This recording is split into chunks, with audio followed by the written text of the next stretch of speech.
Hello, today is Friday, February 20th, and welcome to episode 560 of Fault Lines, the National Security Institute's podcast that gets you quickly up to speed 3 times a week on the national security and foreign policy debates shaking up America.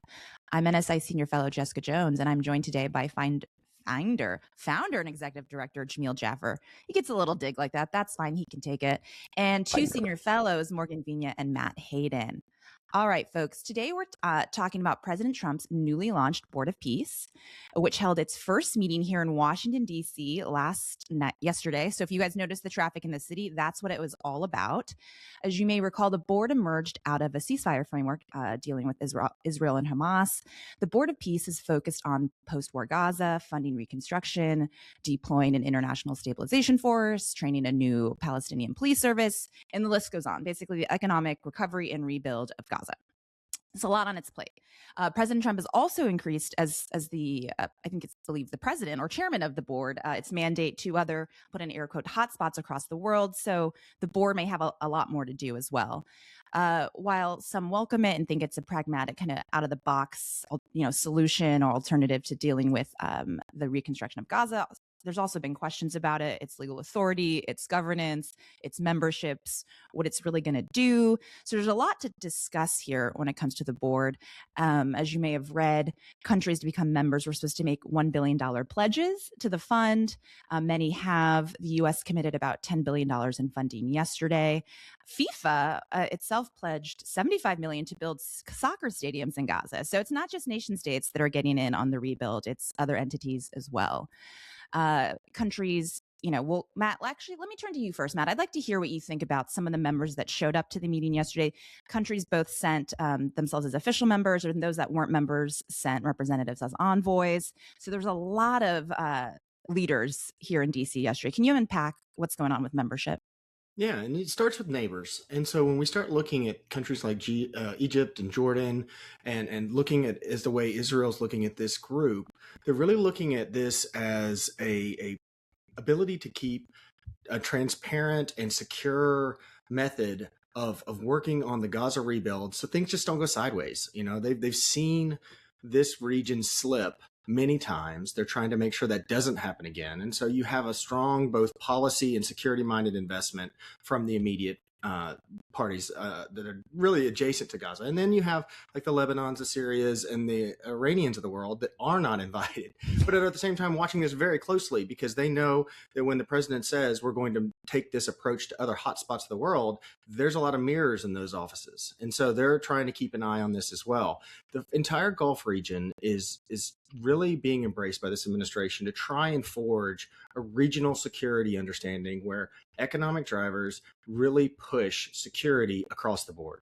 And so when we start to see this level of investment, this level of partnership, it really is to bring this Gaza region into a stable environment for economic investment. And so there's going to be a lot of skeptics because candidly, we haven't seen something like this before. It feels very World War II rehab-ish as we saw across parts of Europe where the heavy investment comes in and then you start to see that rebuilding effort. But this is something that is new for the administration to really take on. And candidly, it'll be good to see the neighbors really holding their own to support this going across as it moves forward. So, Jamil, Matt brought up, it feels like a little World War II rehabby. We did create something after World War II, and that's called the UN. So I'd like to hear what you think. How does it work alongside the UN? President Trump made a comment that it's going to be looking over the UN. What do you think? Well, look, I mean, we certainly created the UN after World War II, and it's had its benefits. It has its own challenges as well. But look, we had a lot of reconstruction efforts after World War II as well, and a lot of those things have lasted, have stood the test of time.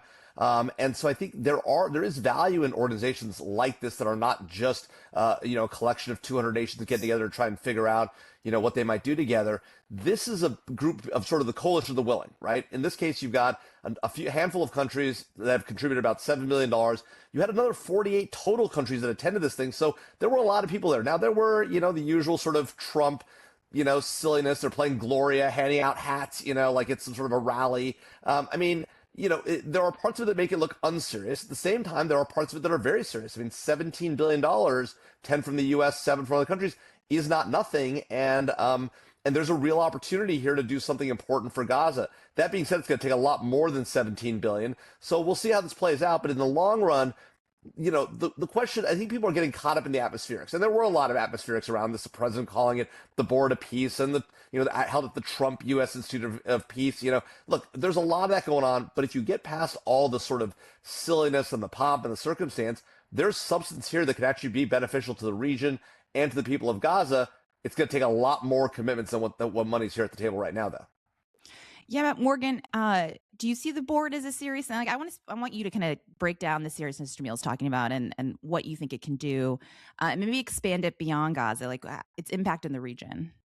So, Jess, I think Jamil makes a really valid point here that look, the United Nations at one point really served its purpose, and we have seen the UN make considerable strides in certain conflicts across the world.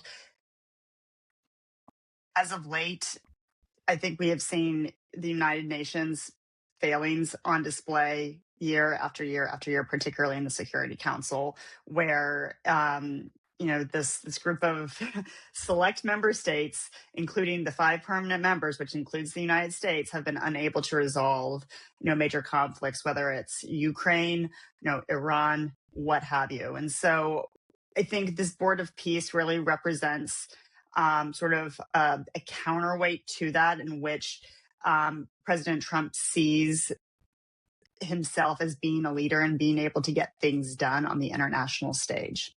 With that said, though, I think the Board of Peace is a bit ironic right now, just given the military buildup that we're seeing by the United States in the region. It's the second, it's the largest buildup since the United States invaded Iraq. And so I don't think we can talk about the Board of Peace. We can't talk about the region without talking about Iran, specifically because we are seeing these negotiations take place between Iran and between the administration. And right now, they're not going so well. Iran refuses to actually address its abandonment of the nuclear program, which, of course, the administration is pressing for.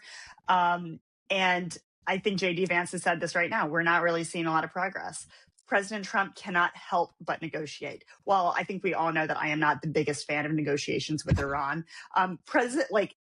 This is Trump's MO. Like, he cannot resist a good negotiation, right? Art of the deal, baby.